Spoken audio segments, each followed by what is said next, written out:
لله الذي أنشأنا من الأرض نسما وأشهد أن لا إله إلا الله وحده لا شريك له وأشهد أن محمدا عبده ورسوله.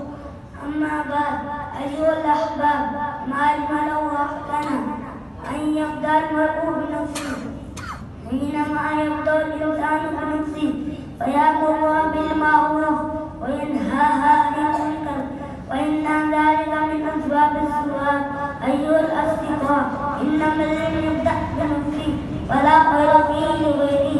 عندما أبصر المرء عيوب نفسه انشغل بها عن عيوب الناس، لأن المرء مطالب بإصلاح نفسه أولا وسيسأل عنها قبل غيرها.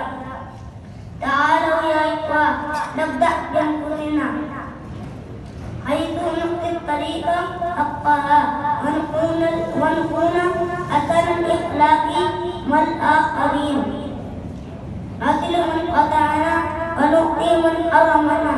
يا عباد الله، تعالوا لنحدث التقصير في أنفسنا ونزيل ما فيها من علم وحقد وحسد وبغض لبعضنا البعض، ولنزرع فيها المحبة والنصيحة وحب الخير لغيره.